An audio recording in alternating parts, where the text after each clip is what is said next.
facilities meeting for this evening. If there's any public comment. Actually, let me read the policy 903. Pennridge School Board welcomes public comment. According to policy 903, we remind everyone of the following. Public comment shall be limited to 3 minutes unless otherwise specified by the board.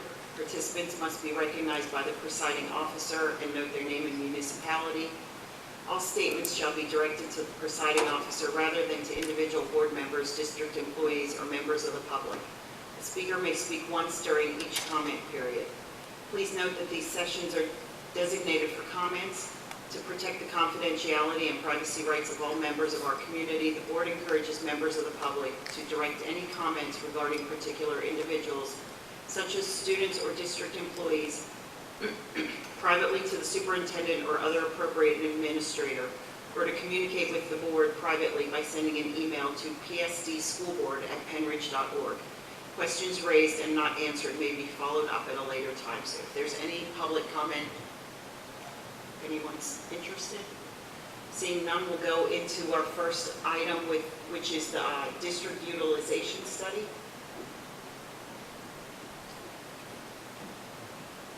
Tonight we have Mike Bell and Robin Breslin here from Breslin Architects. It's a much bigger name than that, but I'll shorten it down. We worked over the last number of months primarily with Mike to develop this utilization study, and he's here tonight to present it to the board. So board members received the study document that Mike prepared, and also the PowerPoint from Mike's member over tonight to present the study to us. We can either stay up here, or if we want to go down to the seats down there, because like are you going to be using? I'll be referencing the slides. Okay. So it's up to you, but it might be a little more fluid if you're down here looking at what I'm looking at.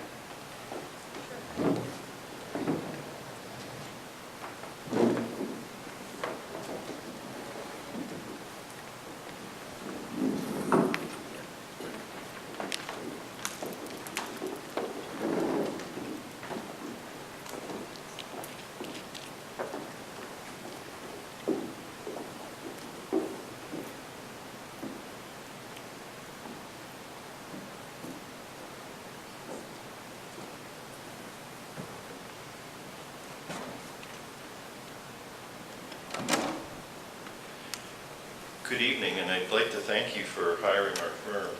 We were hired just a little over a year ago, and we started looking at the utilization study with the help of Decision Insight, who is a company that's based in California that does enrollment projections. And they also provide a web-based map that shows your school district, and it shows where all the students are, and it shows the boundaries for each of the schools. So it's a great tool to have for considering any type of redistricting or bus movement across the district. We worked with them at the time when PDE was not offering enrollment projections. However, during the last year's effort, PDE started putting out the enrollment projections again, so we added in PDE's enrollment projections. And Mike, who's done the lion's share of work on the project, is going to present them in detail to you tonight. Thank you. I'm not going to break anything if I rotate this a little bit. Try and cover both bases. So thank you for having us here tonight. As Rob and Sean said, we've been working for about a year with the district on this study, and so we've tried to make the information as concise as possible, and we'll walk through it with you. So this just talks a little bit about the process that we've used for the project. Really, as we started out last fall, Decision Insight was working on their piece while we were working on our piece. Their piece primarily focused on, they did their residential building analysis, where they looked at permitted residential projects that within the different municipalities to try and gauge what kind of growth may come from new construction, as well as just looking at the trends within your populations. So they worked on that, developed their projections. While they were doing that, we were working on getting all your floor plans into our CAD CAD system for your buildings, meeting with your administrators, getting feedback from them on how the buildings are used, and ultimately using all that information to determine your building capacities as they exist now. So we were kind of working in parallel with each other for the first few months doing that, and ultimately we brought that information together to see, marry the capacities and the projections together, and that brings us here tonight to talk about what, where that information has led us. I put the whole study in here. I may not talk about every page, so this is just the contents, some introductory information, and get right into the meat of it. Here, we really had a lot of information to work with because as a district, you had the Pell study completed back in early 2016. So we had that information at our disposal, and we had Decision Insight do their projections. Decision Insight actually does two projection scenarios. They do what they call a conservative projection and a moderate projection. They recommend using, for what we're doing here, and talking facilities that use the moderate projections. But the difference is, the way they present it is, you want to assume you're going to have more students than less, because from a facility standpoint, if you get into a situation at the last minute, you realize you have more students than you thought you would have, that's much more difficult to adjust to quickly. Whereas staffing and some of your budgetary items, you are a little more fluid and you can adjust to those numbers. So they use the conservative numbers are a little more, if you look at those numbers, they're more aggressive, where I get like the moderate numbers tend to allow the, take into the case, the worst case scenario. And then as Robin pointed out, this past summer the Department of Ed updated their enrollment projections for the last 5 years, or for the first time in 5 years, I should say, so we've added that information into the study as well. And this is a comparison of the three projections. And if you look here, so we broke it down: elementary, middle, high school, and then a total. So when we put the three next to each other, and I'll also point out that the Pell study and the PDE numbers are based, the most current information they worked with was 2015. Decision Insight, as they did this last fall, was working with 2016 numbers. So the Decision Insight projections are 1 year more current than the others. So here there's year to year their projections for each level. And really what this told us when you look at these is that here in the next 5 years, you're looking at a large decrease in enrollment in elementary schools, anywhere between 410 and 460 students. If you look down here to the 5 to 10 year change, the PDE number seems to kind of be out there by itself, but the other two show that years 5 to 10, they think the elementary populations are going to stabilize. And then you move on to the middle schools, and you see here, the first 5 years out, they're not, some declines, but not enormous declines. But then when you come down to the 5 to 10 year, you see those enrollments from the declines that in the elementary schools in the next 5 years start to carry through to the middle schools in the following 5 years. And then on the high school, in the next 5 years, they're actually showing a little bit of growth in the high school enrollments. But then, again, in years 5 through 10, again, at this point, it depends which study you're looking at. The Decision Insight study is not predicting a very significant decline, but both Pell and the PDE numbers are. So that what this told us is that, okay, in the next 5 years, your more immediate decreases are going to be in the elementary levels. Decision Insight also does their projections based on your district needs. So they'll look at the projections for the sending area for each school within the district. So this allows you to look at it a little closer and start to see where, based on geography, where they think enrollments may decline more than other areas or increase possibly.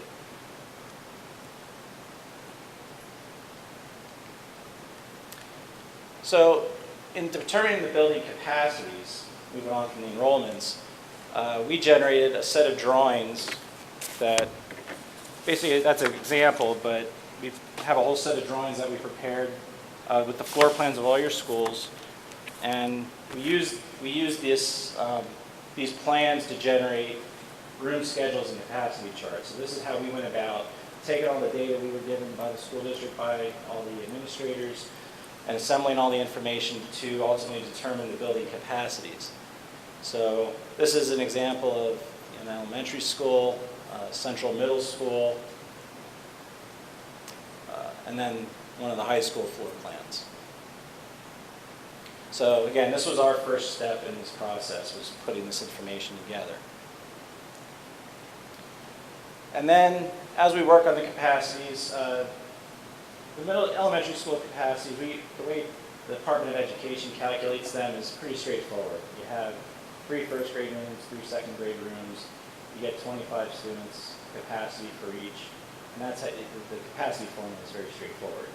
When you get into middle school, high school, and kids are moving around, we apply what's called a utilization factor to those numbers, because not every room in high school or middle school is used, not every desk is used all the time. So we got schedule information for both middle schools and high schools for the district, looked at the schedules, and we determined that the utilization rates that we apply to the capacities for high school was 85% and for middle school was 75%.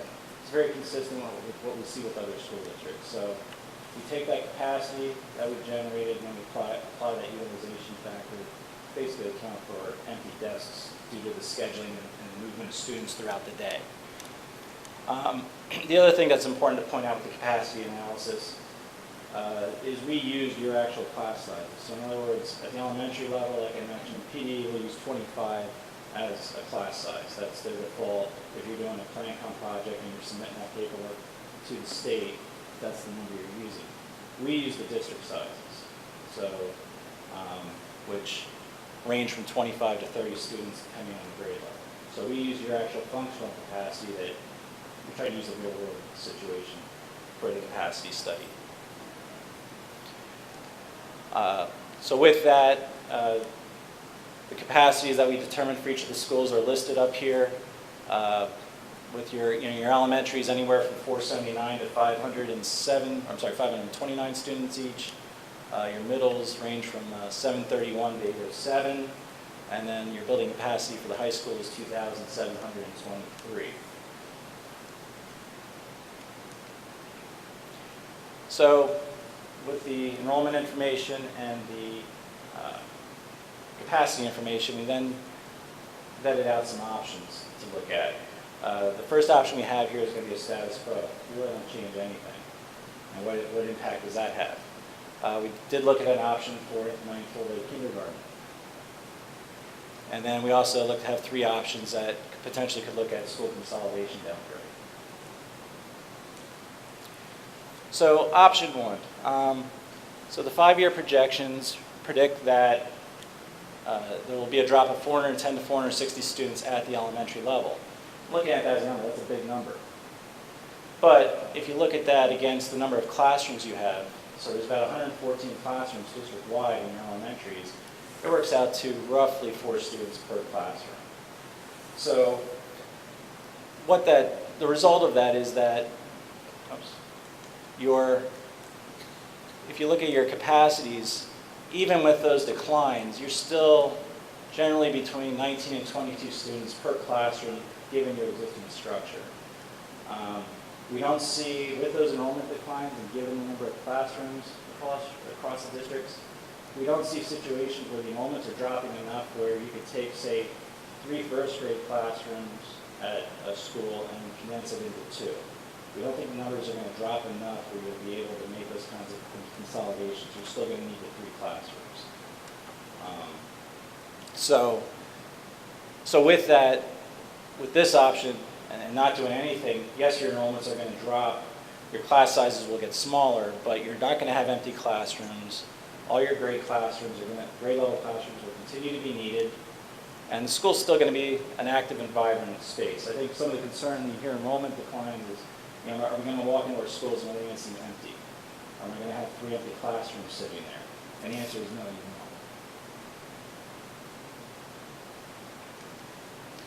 So option 2, full-day kindergarten. This sort of grew out of, I think initially when we thought about looking at this, it was will the enrollment declines be enough that it will free up the classroom space to be able to easily implement the full-day kindergarten? And the answer is no, that it isn't that simple. But what we did find when we were looking at the utilization of the buildings, we found that about 40 full-size classrooms throughout the district are being used for special education programs. And that's likely the result of when your schools were built, there weren't as many special education programs. When we design and build schools today, we include a lot of small group areas, smaller rooms that are maybe half the size of a full classroom that can easily accompany a group of 10 to 15 students for special education programs. So what we found with the information we received was that in the case of working with the facilities we had, you're using a lot of full-size classrooms for those programs of 10 to 15 students. And in that, we saw an opportunity to create small group rooms within each of the schools that could serve those special education programs, but free up the classroom space needed for kindergarten. And on the right is a simple diagram of, I just pulled out Grass Elementary as an example, but of sort of the concept of what we're presenting here or proposing. Oops. So here you have 3 typical classrooms that are designed for 25 to 30 students currently. And what we're saying is we could come in here and take that area, create the kindergarten classroom, but then also create 3 small group rooms. So you have the 3 small group rooms to pick up the 3 rooms in the building being used for special education. But then you also have the square footage then to add that kindergarten room. And I'll also stop here. The other part of this is that we've taken into account is right now, historically, you see a 20% jump in your enrollment from kindergarten to first grade. It's about 70 students a year. So right now you have 70 students more enrolling in first grade than you do in kindergarten.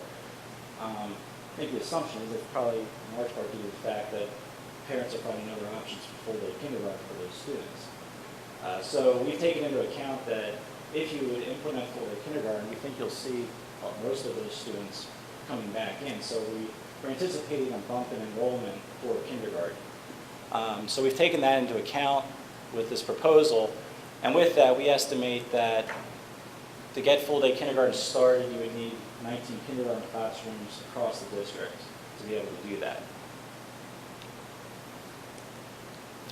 So I wasn't going to go through these in specifics of each school, but that concept I just showed with grass, these are just the plans that sort of show how we've looked in each of the schools realistically how this could be implemented for each school. The one exception here is these are all renovation projects, with the exception of Deibler Elementary. There we are proposing a small addition of maybe 1,400 square feet to add 2 small group rooms. And honestly, part of that reason is because the last time Deibler was renovated, they actually took 2 regular-sized classrooms and divided them into 2 small group rooms. So that's already been done there. So there's not as much space to work with as far as dividing up the large classrooms. So with this proposal, to get this going, we're estimating the initial expense to implement this would be a little over $5.7 million, and that would be for construction costs for the renovations in addition, as well as expected costs for maybe additional bus routes. We're having needing more buses to transport the students. And then annual expenses for the additional kindergarten teachers and additional bus drivers is $1.23 million. And as far as the schedule, if you want to do this ASAP, we would look for a go-ahead to start the design process in the spring of 2018, which would allow, we believe it could be started in the fall of 2019, that full-day kindergarten could be offered. And our goal would be to get started. We'd like the actual construction to be summer projects to the greatest extent possible. So the goal would be to get the drawings, get it out to bid late next year, award contracts early in 2019, so that the contractors have time to get all the paperwork, shop drawings, order materials, so that when schools are available, the contractors are ready to get in there and get the work done, because it would be a tight time frame for them to turn that around.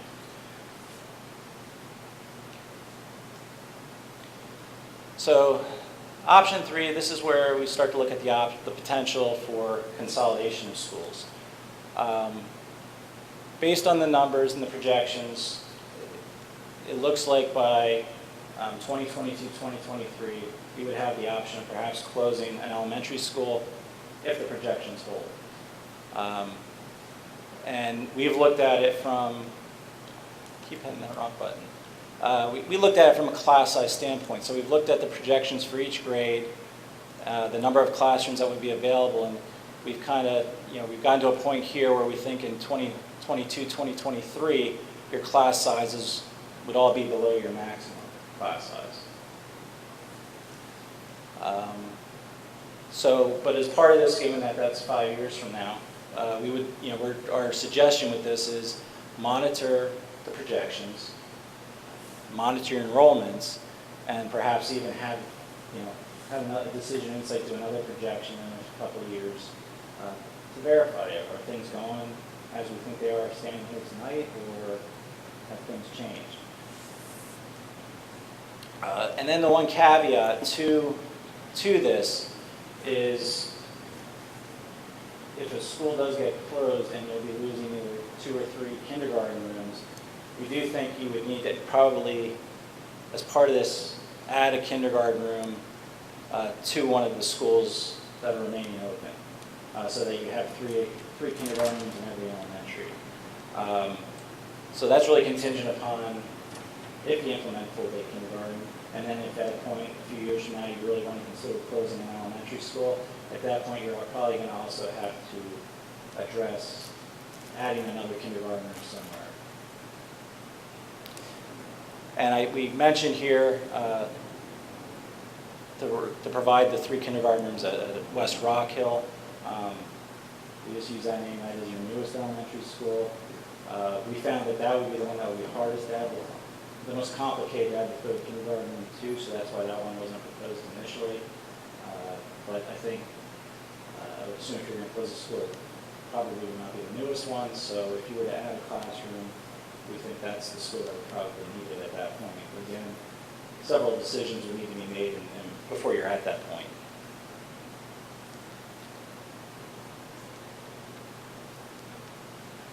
So with the consolidation, the initial expense is really for buses, and then your annual savings for savings of staff and operational costs is estimated to be a little over $2.4 million. With this, we would recommend that in a few years you update your projections. You have another study done to update the projections to verify them, and then that could put you in a position to consolidate schools in the fall of 2022. With the full-day kindergarten, so if standing here a couple of years from now, we've implemented full-day kindergarten, at that point we would recommend you actually update the projections a year earlier, so that if you need to do a construction project, there's some time in there to do the construction project in order to stay on that same timeline.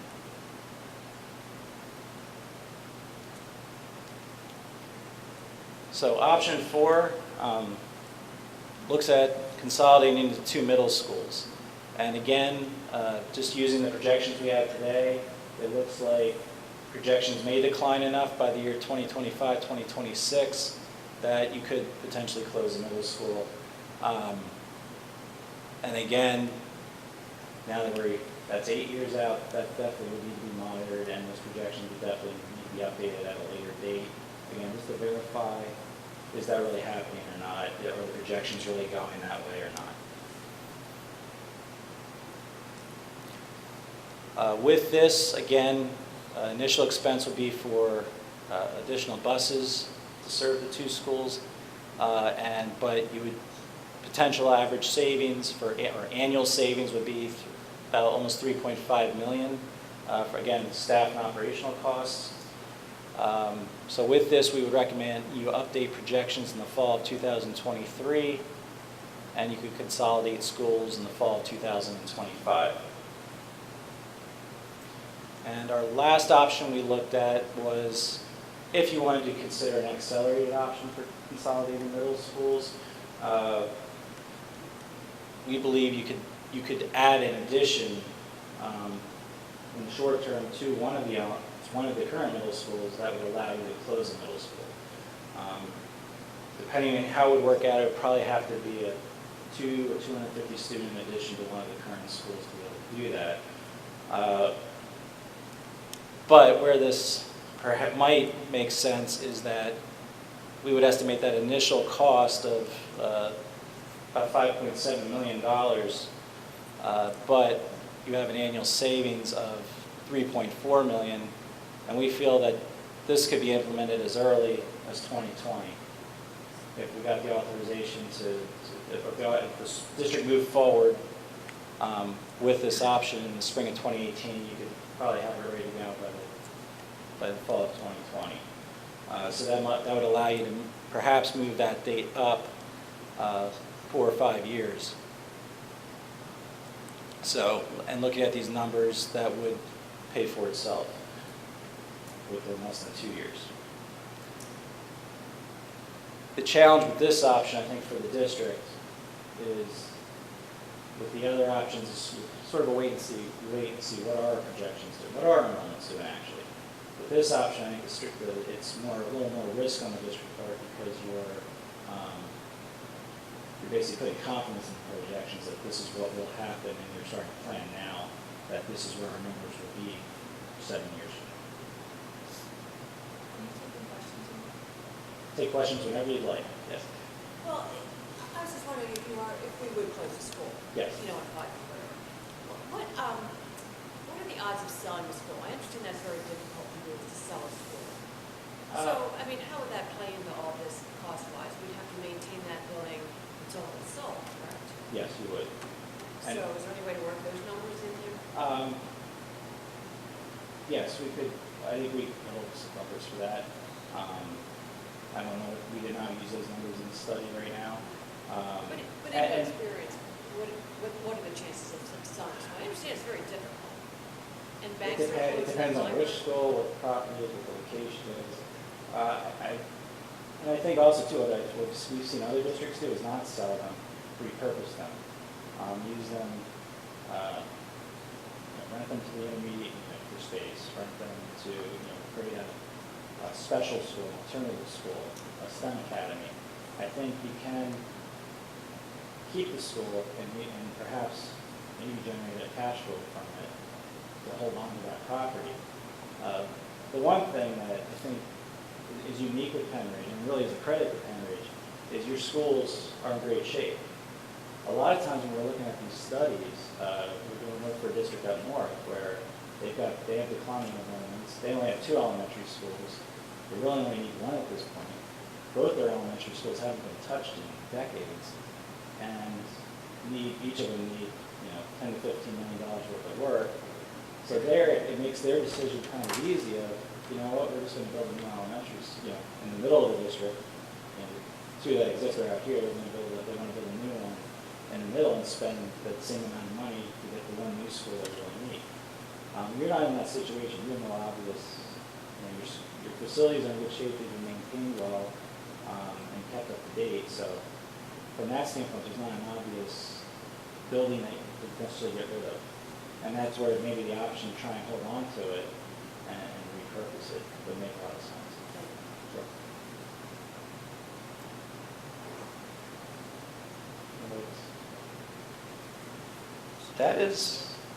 That's it. Those are the options we've looked at. Yes. You want to talk about what happened in the district, in elementary school, as far as the rest of the population? Towards the redistricting. It would, based on the numbers, the entire district would need to you'd have to relook at the descending boundaries for all of your elementary schools. Yes. The data that's up there as far as, seems very consolidated as far as elementary schools and middle schools. Is there any information that you may have that breaks it down individually? For instance, like the decline in the middle schools. Would there be anything that says the decline is specifically happening at North Middle School or demographics in South Middle School or Central? Yes. It's more consolidated. I may have missed it. It was this information here. Yes. Thank you.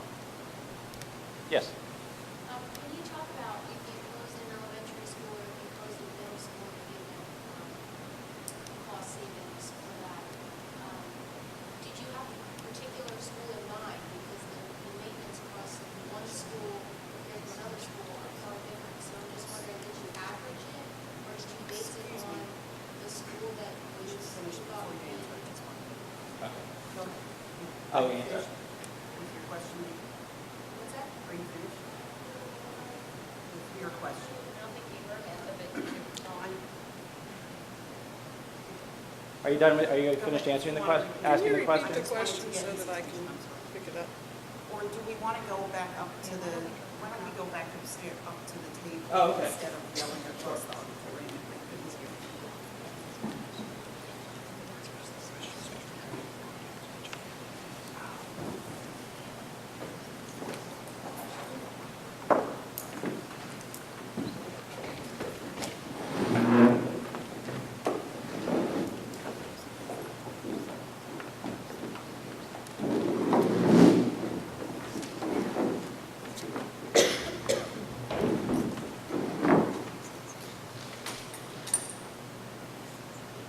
So, Mrs. Banis Clemens' question was in regard to specifics in school. I just want to state that the purpose of this evening's presentation was to do just that, present the information that the study has developed for us, the options that are put forth. We see the 5 options. It gives from doing nothing to full-day kindergarten to consolidating and with different schools. That being said, I think that, we need to just focus on the fact tonight too that this is a presentation of information from this study, not that we're looking at particular schools to close, not that we're looking to close schools, and not to pinpoint any particular buildings or anything like that tonight. So back to your question, I think your question is basically asking what schools. My question was, did you base it on an individual school or did you average it? I'm just wondering if the cost of closing one elementary school could be completely different than the cost of closing another elementary school. So I'm just wondering, in your presentation, did you just take whichever school would be most cost effective to close for your numbers, or did you average them all together? I'm just wondering which numbers you have. We averaged it because we're not looking at particular buildings at the moment. So you averaged them. Yes. Yes. I guess my question is, I'm not asking you to name any schools, but I would like to see what those numbers looked like if you talked to Mr. Loeffler and looked at which school would be the most cost effective and put those numbers in. You don't have to name the school. I think Suzette's trying to make the point that she doesn't want to. Exactly. I don't want to, present this as building utilization study for the purpose of we're going to be closing schools. That is not our intention here. Our intention is to do just that, look at our growth or look at our decline in enrollment, what's our best move going forward, and you come and present the information tonight. The public sees it, the board sees it, we all kind of digest this, the administration sees it, and then, if they have a suggestion, it comes to us. We have our suggestions as a board or as individuals. I'm sure that, the public will by all means have an opinion on this. It affects people infinite ways. So, my concern is that we're not putting out information that this is directed at a certain school, be it middle, elementary, whatever it is. And I understand your question, but I think that this was done on such a broad basis, as you're saying, that we're not pinpointing the schools. And even, I think when we get to a point where we decide what we want to do, that's information at that point that is very important. But I think right now the focus should be on what this study has brought to us and, you know, showing declines, increases, and options. I guess the point I'm making is, it could be a difference of $3 million. I wouldn't be able to make a decision without those facts. So all I'm saying is I would just like to see those different numbers. I think, most of the savings, correct me if I'm wrong, but most of the savings come in the form of staff, which is going to be pretty consistent from elementary building to elementary building. I think,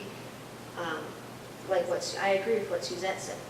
That would be something that you would talk about a long time from 5 now. years. You know, and to bring that into the picture now, I think would cause a lot of consternation maybe amongst people over something that may never come to fruition, that it's not likely that we're going to do. So in my mind, I agree that that's like step 1,000, and we're on step 1 tonight, which is all of this fantastic information. I love information, and this was really great. So I think the picture that it presented was really clear, so thank you for it. I was just wondering how Decision Insight, when the PEL was here, they told us, we asked them, or actually he told us before we could ask, how accurate their studies are, and they were between 1% and 3% accurate for all of the years that they've done studies for Pennridge. So I was wondering if you know that about Decision Insight at all, or if you could find out. I have not asked that question, but it's something we could ask and find out. I mean, I know they're very well respected. They're based in California. They work all over the country. We have a lot of confidence in what they do, but we can ask them, see what their track record is. Well, I was just going to add to that comment too, that, I mean, the schools would be 5 years, certainly we'd have to start the process, but, you know, before that, but schools can change, the conditions of schools can change. So again, it was just to confirm what you're saying, that to bring that into the picture right now, what school is really a little bit too far out there. In summary, I don't think we're not bringing you anything tonight that's an emergency. There's nothing here that says, you got to jump on this right now. Everything that's been presented here, you have time to digest, you have time to look at, you know, what reality takes place, you know, how are the enrollments going to go the next couple of years. And even back to the question, we specifically were not asked to look at facility conditions, the operation of the facilities, anything. So we're not in a position ourselves here tonight to even to be able to respond to the condition or the operations of individual schools. Then how did you average them together if you didn't figure out what the operating? We did get numbers from the district, which was an average of operating costs for the schools, and it is true, the numbers are, and maybe I can even find an example here, but it is, so the staff costs are by far the largest contributor to that number. When you look at the operational costs in comparison,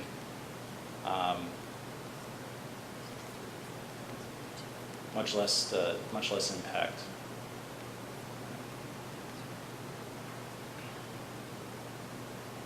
So, for instance, here I'm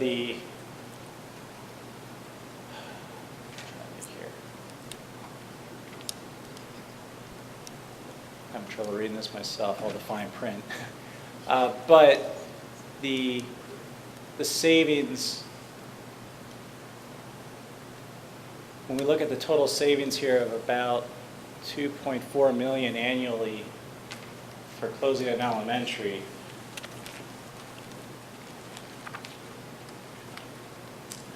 let me just make sure I look at the right information. If I could just jump in. Sure, go ahead. Well, you're looking for that. I'd like to contrast your question with what we're doing for the Allentown School District. We're doing a similar study, but in that study, they asked us to assess all the buildings and look at them over a 10-year period of time and to come up with what it would take to bring those buildings up to current standards, if the school district could. They have buildings that were built back in the Civil War that they're still operating. They're relatively small elementary schools in the middle of an urban city. And those schools have tremendous operating cost from a facility standpoint, not from a teaching standpoint. Two of the schools in particular, if the district was to invest money to keep them running and keep them safe, it would cost almost $10 million to do that over the next 3 years. So they made a decision, they're going to close those two schools and consolidate and build a brand new school and move the populations into it. That's what's called a Beck 90 study, which looks at a district-wide study where you do the assessment and then you do separately the space and capacity study. We weren't asked to do that in your case. We were just asked to look at the utilization numbers.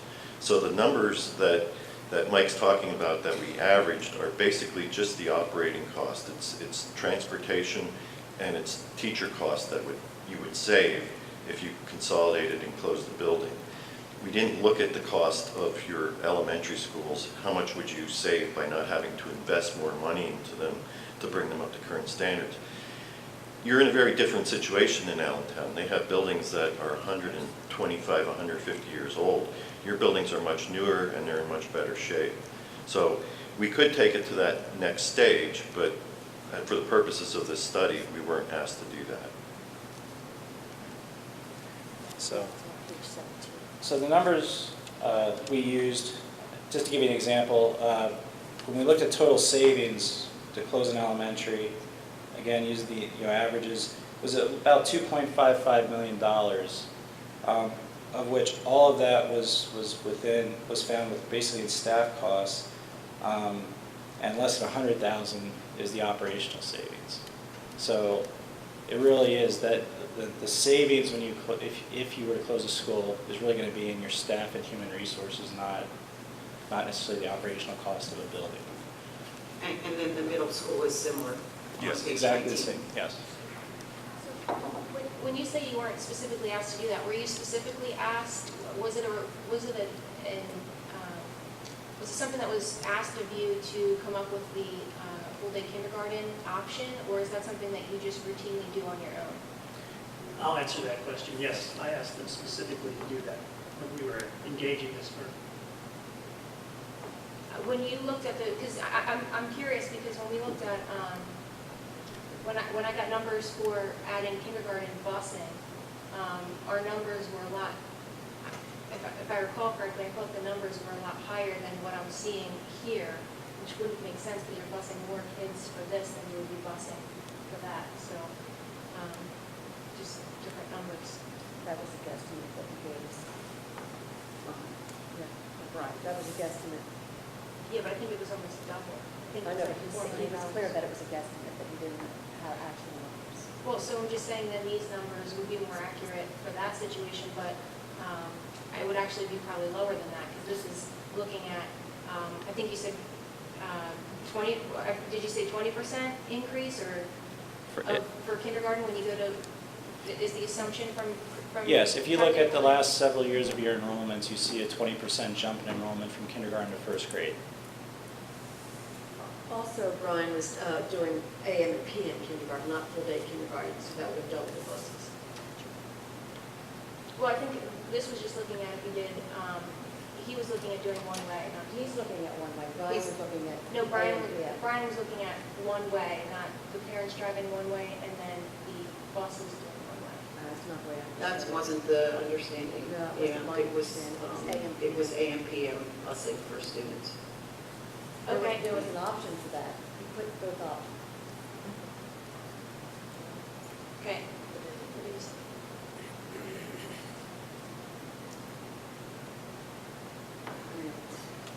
I just want to note that the board has, in the last 10 years, renovated and updated all of our elementary schools and all the middle schools that were relatively new. And obviously, none of them are really new, as you know. But that was a conscious effort on the part of this school board to do that, especially for the elementary schools. We did it year after year, summer projects, as you say. Sometimes that was a difficult issue because you try to do a lot of things in a short time in the summer. But that has taken place in the last decade. Yes. I was also curious, was it whose idea was it to condense the learning support classrooms to see how it would affect kindergarten? Was that our suggestion or their suggestion? I don't want to speak out of turn, Mike, but Okay. I believe that was our suggestion because that's what we typically look at when we're assessing utilization of existing buildings. Oftentimes, when we're planning a new building, we put the special education in small groups.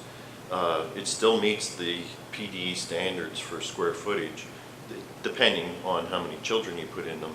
But oftentimes, the special education classes have 5 to 10, maybe 12 students in them, so they don't require a full-size classroom.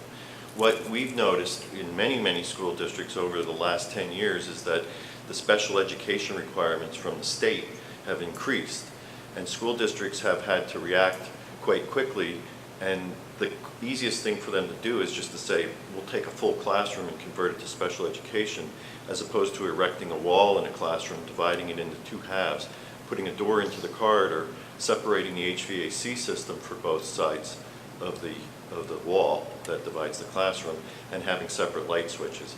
So the easiest thing to do is to take a whole class, and that's not the most efficient utilization of the building.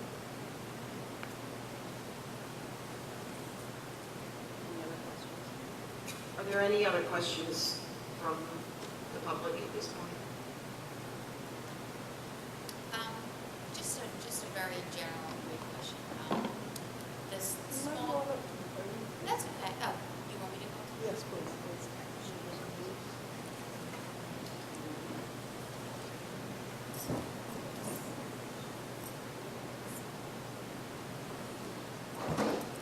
And just state your name and Sure. municipality. My name is Julie Ambolino. I'm from East Rockhill Township. The small public that is here tonight, we're not looking for answers for the board at this moment. We obviously know the presentation is just given to you now, so it would be very unreasonable to come here and start bombarding you with questions about closing and redistricting and all that. However, the data that is up there is indicating about a 5-year projection to a 10-year projection. So I think to hopefully maybe eliminate or alleviate some potential questions down the road, whatever the board decides or whatever their decision is for any of these recommendations up here, we're just simply looking for a possible time frame in that. Since the projections are 5 years to 10 years, is it something that you would implement at the end of this current school year? Is it something that you would look down further down the road within a 5-year and follow the projections up here and possibly revisit? Only because, again, beginning of the school year, you have rumblings and comments of some middle schools that are under-enrolled and possibly consolidating some of the elementary schools to go to one middle school and things like that. So without getting into all the details and specific questions and stuff, simply just looking for a time frame. Is it something that the board is looking to do immediately? Is it something down the road that they would look to do with the recommendations? I don't think that I don't really have an answer to say that we do, because again, much to what I said, this is information coming back to us, where we have to make the decision, do we do nothing? Do we stay as status quo? Absorb the fact that we'd have smaller classrooms, lower number of students. When we set out with this, I don't think we even set out based on even the fact that this shows a 5 to 10 year timeline, that we are intending to stick to that. So to answer your question, it's really not answering your question right now, because we didn't do this with the intent of saying this is going to happen within 5 years, or this is going to happen within 10, excuse me, just because those are the years that are stated up there. It's still at the point where there's a lot of unanswered questions. And I take some comfort in the comment that there's nothing urgent, there's nothing No, impending, and there's I nothing. think that's the general consensus and feeling among the board right now, is just that. We have this information, like I said, there's no rush to digest it, Implement it and implement anything. do it, okay. It has to be interpreted, and then financially look at it, look at how it would impact our students, be it doing nothing, leaving it as it is, and enrollment decreases and class sizes become smaller. or how it would affect our students, you know, redistricting, putting them into different buildings. You have children that are familiar with buildings, and now, you know, there's concern of Right. how are they going to adapt to new buildings. So there's a lot, I think there's a lot more to this than just what you see here, that we have to really put a lot of thought and time into. And I don't see that anybody's rushing at this point. Okay, Do and that. we would like, work with you as well, because when you hear certain things, we'd love to say, we attended the board meeting, and the board at this time is not ready to implement anything. They're not rushing to do anything. So it would alleviate some future calls or Sure. phone calls or Yeah. things that may fall on your plate, that if we can be that voice that to say, the board at this time is not looking to move forward to do anything. So it's really just communication, open, honesty. And that's our intention. I mean, like I said, you know, right now the intention is we've received the information, we want to share it, we want to look at it and interpret it and decide where do we go from here with this. One of my questions, Dr. Yarnell's been here much longer than any of us, was when was the last study like this done? And I believe you said the 90s, and what happened as a result of that?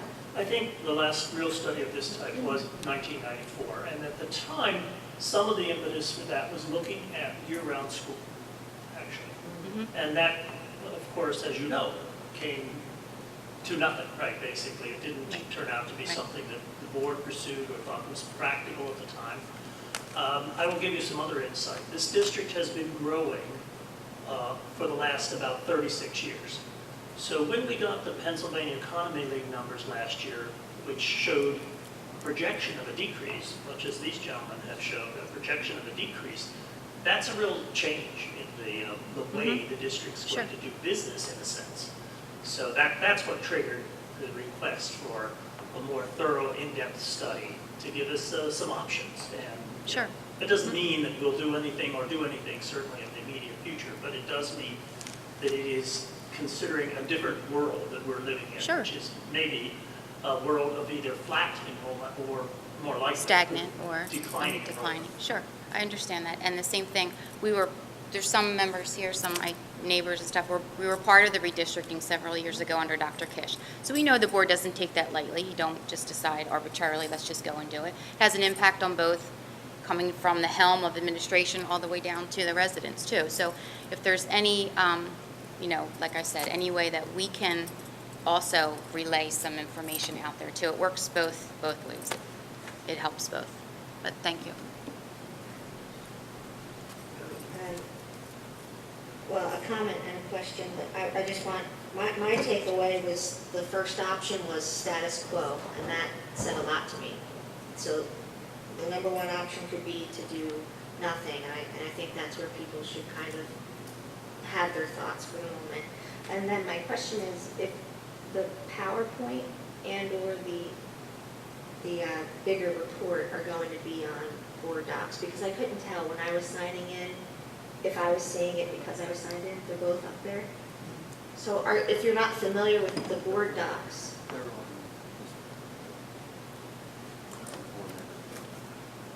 Will they be put up for the public now? It's going on the website. Okay, so it'll be on the website, the report, Report's going on the website. which is what was shown boarddocs.com. tonight, No, Or that's the Pennridge bigger report, not his power figure. the other report. So there Yeah, will the be, whole entire it won't, it'll be on the website. Yeah, he just pulled pieces out of his report, Okay. put on the PowerPoint. Okay. So we're going to put the entire. The entire report's 67 pages roughly, so it will be up there. You're saying on the Pennridge.org website? Yeah. On the homepage? Yeah, Mr. Ferry's going to put it on, hopefully tomorrow. I'll have it on. Okay, and will it also be, when people go to look at if they look at the agenda or the minutes of the meeting, will it be there also in board docs? We can put it on. Okay, I think it's good to be in more places. And then board docs, you just go to the Pennridge.org website, and then under the board, you find a link to board docs, correct? Am I right? Okay, great, so, But for the public, it's on the website. right, yeah, but to get to board Did you docs, guys it's our turn your new mics on? way to publish our agenda and our minutes. And so that's on the Pennridge.org website, and when you go under school board or board, you would find it there. But it sounds like it's going to be on the homepage of our website, and then it'll also be in, when you look at tonight's meeting, it'll be connected to tonight's meeting.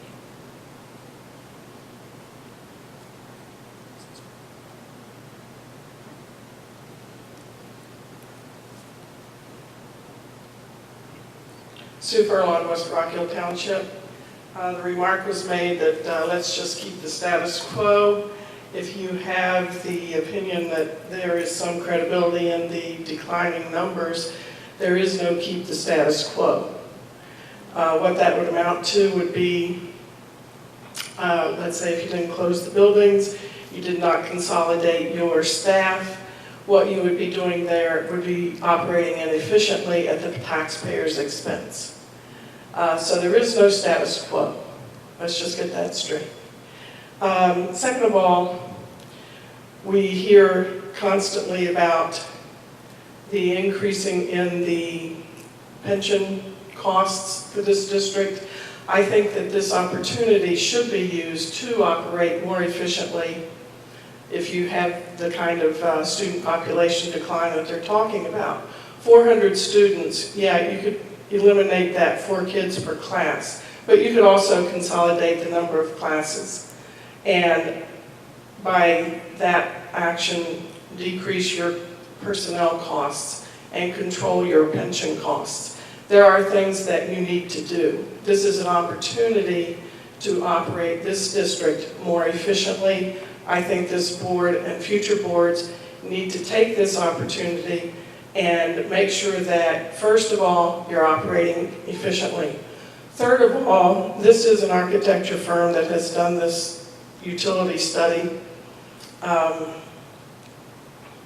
In the event that there is building required, I don't think they should be the automatic recipient of that contract.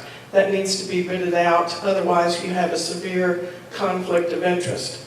Of course, they're going to tell you you need to build this, add that, renovate this, if they automatically get the, are awarded the contract. So I think that that is a slippery slope right there, and I would like for you to take that into consideration. Thank you. Any other comments from board members? I have one other comment. I just want to say, talking about where to put the document, I was just thinking about the importance of putting it in with the meeting, because a year from now or 2 years from now, it will be gone from the homepage of the district website, right? Because it'll be old news then. And to keep it where people can access it, where it's connected with the meeting, and so that right on board docs, there's an ability to search. So I think it's important that it's in there and kept part of the public record. Thank you. Thank you for coming out tonight and presenting the information that you did to the board and to the public this evening. Thank you.